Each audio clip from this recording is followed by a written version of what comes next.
Welcome to Illuminati Silver. We tell you the truth about silver. Today is Sunday the 2nd of June 2019 and we're discussing India and why it is no longer the world's fastest growing economy and why an announcement recently made by President Trump will reduce that growth even further. We also discuss what are the implications for gold and silver demand, especially as India has previously been one of their largest importers.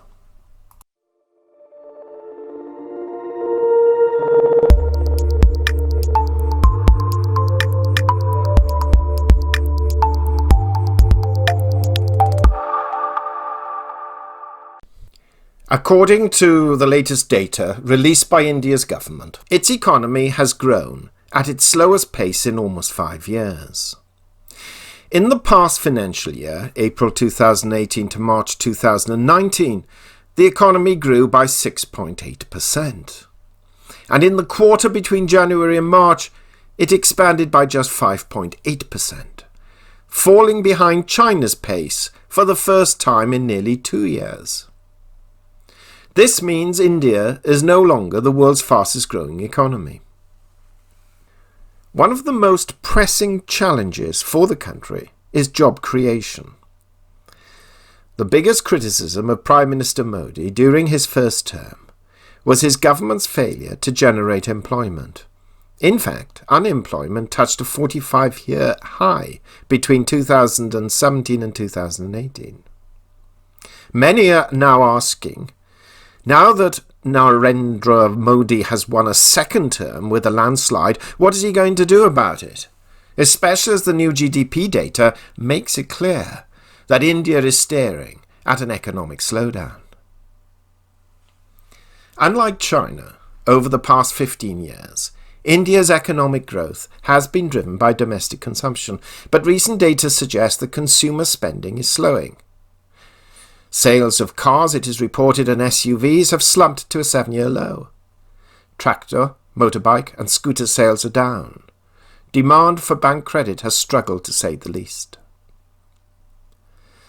Mr. Modi's Bharatiya Janata Party, BJP, promised that it would cut income tax to ensure greater purchasing power. But India's 3.4% budget deficit, the gap between government expenditure and revenue, might restrict his options, especially as experts agree that the widening fiscal deficit could hold back medium and long-term growth. With more than half of India's population relying on farming, one should not be surprised, therefore, at the effectiveness of farmers' lobbying power. An example was during Mr. Modi's first term, where farmers across the country regularly protested, demanding higher crop prices and loan waivers. This has resulted in Modi's party promising to extend a scheme that offered income support, originally for small and medium-sized farmers, to now include all farmers, and of course, having been successful at the election, he is now committed. Having said that, one of the BJP's biggest pledges was to spend $1.44 trillion to build roads, railways and other infrastructure. But many observers say that this enormous commitment will have to come from private industry, and this is likely to cause Mr. Modi to adopt an aggressive privatization policy in order to afford it. Another issue has been private investment, which has lagged for the past few years, as India's impressive economic growth in the past decade has largely been driven by government expenditure. This has to change, and policies need to be enacted to prove attractive to foreign investors, which is why we believe privatization is most definitely on the cards. That said, it was announced only Friday that the United States will end preferential trade status for India next week, amid a deepening row over protectionism. India had been the largest beneficiary of a scheme that allows some goods to enter the United States duty-free. However, that status will end on Wednesday, President Trump declared last Friday. For it was back in March that he announced that it would be revoked because India had failed to provide adequate access to its markets. And on Friday, the president stated, quote, "It is appropriate to terminate India's designation as a beneficiary developing country," unquote. This preferential trade treatment for India allowed some $5.6 billion worth of exports to enter the United States duty-free. In fact, President Trump did the same thing to Turkey only last month in an attempt, according to the Trump administration, quote, "to redress unfair trading relationships with other countries," unquote. So how likely is this going to affect India's economy? Well, it certainly cannot help. Having said that, India currently exports some $83 billion worth of goods and services to the United States, so $5.6 billion is frankly small potatoes in comparison. Having said that, with economic growth slowing, India will be looking to expand its export base rather than see it diminish, which higher prices undoubtedly will cause. This is why it is imperative that Modi look at either privatization or some other form of capital-generating programs to boost economic growth.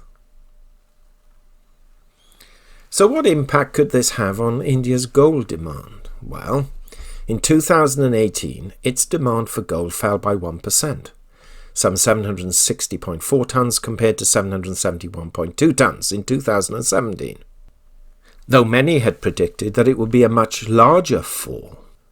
Much of the reason for this was in fact the fall in the value of the rupee, and therefore the high cost of gold. It appears, though, that demand for the first quarter of this year is robust, especially for gold jewellery, with demand being the highest for the quarter since 2015. By contrast, India's consumption of silver jewellery jumped 16% in 2018 to 76.5 million ounces, and purchases of silver investment bars in India surged by 160% to 69.4 million ounces. Of course, silver being substituted for gold as it became much more affordable by contrast. Now, certainly, gold demand could be in jeopardy if the economy slows down.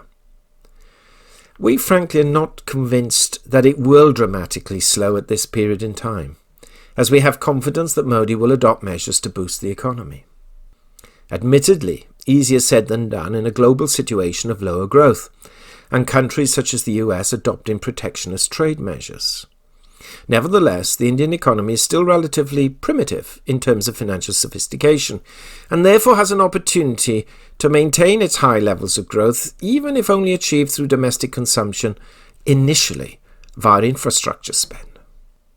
So our analysis for the moment is not to fear any major restrictions in gold and silver demand from India for the foreseeable future. However, of course, any further decrease in global trade and growth will inevitably have an impact, eventually.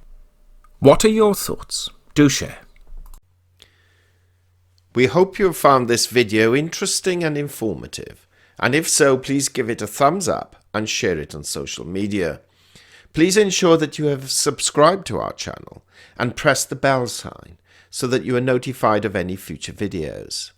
Also, kindly visit our website at illuminatisilver.com, and if you haven't already done so, please subscribe either as a free or paying member for regular email updates and offers. Disclaimer: Illuminati Silver owners come from a background of banking, international wealth management and economics. Having now retired from these worlds, we are not qualified to give investment advice. Therefore, this and other productions must not be deemed to be giving such advice and merely represent the personal views of its owners.